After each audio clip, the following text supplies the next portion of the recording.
fully involved mobile. At 11, here's Chief Meteorologist Bill Curtis. Good evening, Bill. Good evening, Ben. Good evening, everyone. We're tracking some milder weather as we head throughout the week. Temperatures will be climbing above freezing here. Let's take a look outside. We've been tracking lake effect snow well to the north. If you're traveling tonight or tomorrow towards Watertown, there will be some heavy lake effect snow. That stays out of our area. We are looking at generally dry and quiet weather as we head into tonight. Another cold night ahead. Temperatures drop down into the teens. But looking ahead, the weather is going to abruptly change. It's going to be turning less windy tomorrow, and we're going to be seeing a steady warm-up here with temperatures climbing above freezing on Wednesday and then just taking right off. It's going to be very mild here towards the end of the week with a lot of melting snow and probably a lot of green ground as we head into the start of the new year. We're mostly cloudy tonight. We're down to 11 degrees. Again, a cold night ahead, but again, tracking those warmer temperatures. And look at that forecast is coming up. Ben, back to you. Thank you very much, Bill. Millions of Americans are dealing with frigid temperatures this Christmas because of that prolonged winter storm. The death toll continues to rise as thousands across the U.S. remain without power. Now, several migrants had to be aided after they were dropped off in Washington, D.C. on Christmas Eve. David Daniel has the latest. An ongoing winter storm has brought freezing temperatures, blizzard conditions, flooding, and power outages to millions of Americans this Christmas.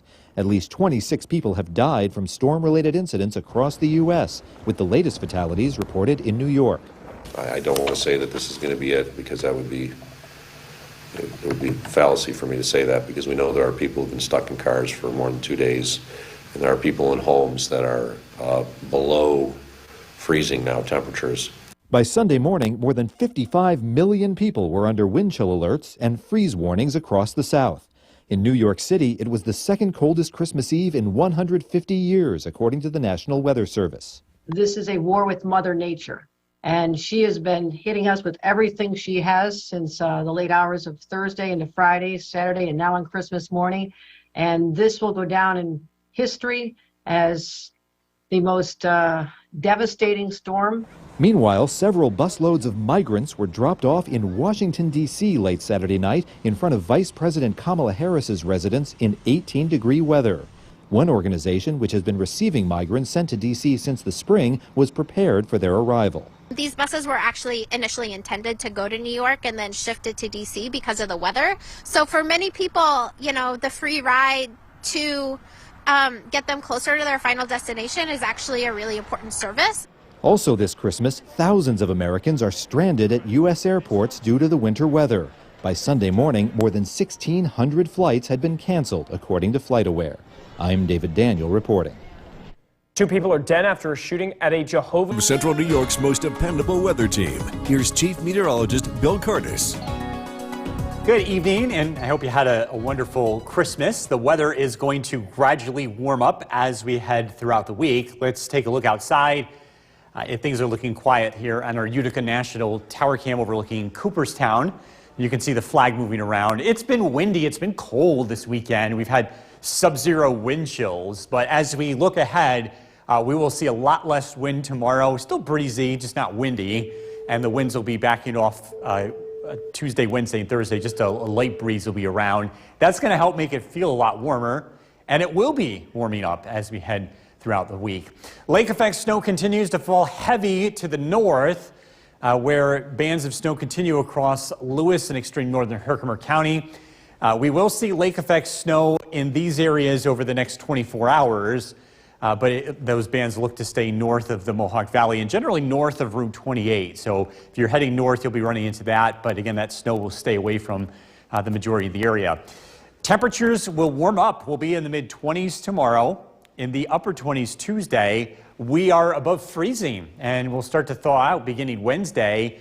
Lots of melting snow, and the thaw is really going to ramp up Thursday and Friday. By the weekend, we could be pushing 50 degrees. So a stretch of very mild weather will be causing a lot of melting snow here later in the week. Storm Tracker 2 Skycast. Things look quiet across the Mohawk and Southern Valleys tonight. Temperatures drop down into the teens. Notice the snow staying to the north. Temperatures will be in the low 20s as we head into tomorrow afternoon under mostly cloudy skies. The weather remains mostly cloudy heading into Monday evening and Monday night. Overnight lows drop down into the teens.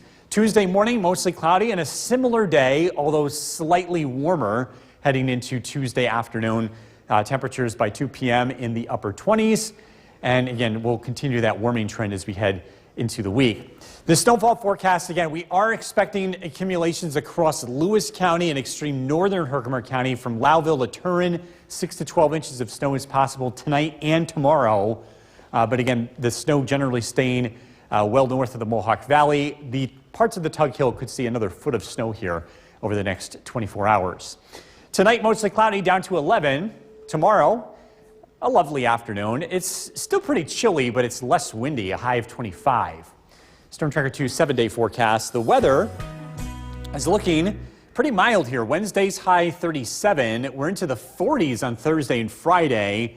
Brief showers possible Friday afternoon, and then the thaw really ramps up with temperatures close to 50 as we look ahead to Saturday and Sunday. Well, coming up next, Taha's In at the Sports